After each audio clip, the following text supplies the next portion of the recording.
एक professor class ले रहे थे। क्लास के सभी छात्र बड़ी ही रुचि से उनके लेक्चर को सुन रहे थे। उनके पूछे गए सवालों के जवाब दे रहे थे। लेकिन उन छात्रों के बीच कक्षा में एक छात्र ऐसा भी था जो चुपचाप और गुमसुम बैठा हुआ था। प्रोफेसर ने पहले ही दिन उस छात्र को नोटिस कर लिया, लेकिन कुछ नहीं बोले। लेकिन जब 4 से 5 दिन तक ऐसा ही चला, तो उन्होंने उस छात्र को क्लास के बाद अपने केबिन में बुलवाया और पूछा, तुम हर समय उदास रहते हो, क्लास में अकेले और चुपचाप बैठे रहते हो, लेक्चर पर भी ध्यान नहीं देते। क्या बात है? कुछ परेशानी है क्या? सर, वो छात्र कुछ हिचकिचाते हुए बोला, मेरे अतीत में कुछ ऐसा हुआ है जिसकी वजह से मैं परेशान रहता हूँ। समझ नहीं आता क्या करूं। प्रोफेसर भले व्यक्ति थे। उन्होंने उस छात्र को शाम को अपने घर पर बुलवाया। शाम को जब छात्र प्रोफेसर के घर पहुंचा, तो प्रोफेसर ने उसे अंदर बुलाकर बैठाया। फिर स्वयं किचन में चले गए और शिकंजी बनाने लगे। उन्होंने जानबूझकर शिकंजी में ज्यादा नमक डाल दिया।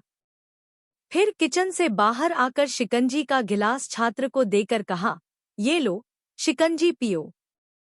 छात्र ने गिलास हाथ में लेकर जैसे ही एक घूंट लिया, अधिक नमक के स्वाद के कारण उसका मुंह अजीब सा बन गया। यह देख प्रोफेसर ने पूछा, क्या हुआ? शिकंजी पसंद नहीं आई?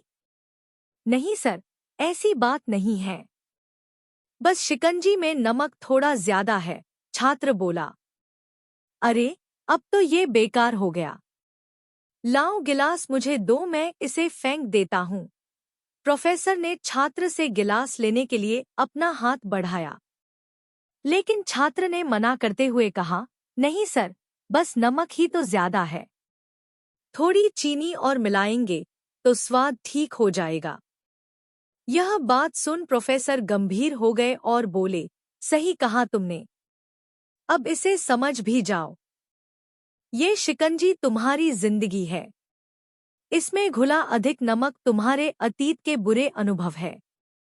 जैसे नमक को शिकंजी से बाहर नहीं निकाल सकते, वैसे ही उन बुरे अनुभवों को भी जीवन से अलग नहीं कर सकते। वे बुरे अनुभव भी जीवन का हिस्सा ही हैं। लेकिन जिस तरह हम चीनी घोलकर शिकंजी का स्वाद बदल सकते हैं, वैसे ही बुरे अनुभवों को भूलने के लिए जीवन में मिठास तो घोलनी पड़ेगी ना। इसलिए मैं चाहता हूँ कि तुम अब अपने जीवन में मिठास घोलो। प्रोफेसर की बात छात्र समझ गया और उसने निश्चय किया कि अब वह बीती बातों से परेशान नहीं होगा। सीख: जीवन में अक्सर हम अतीत की बुरी यादों और अनुभवों को याद कर दुखी होते रहते हैं। इस तरह हम अपने वर्तमान पर ध्यान नहीं दे पाते और कहीं न कहीं अपना भविष्य बिगाड़ लेते हैं।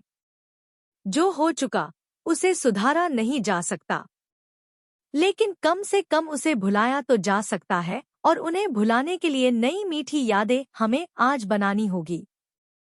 जीवन में मीठे और खुशनुमा लम्हों को लाइए, तभी तो जीवन में मिठास आएगी।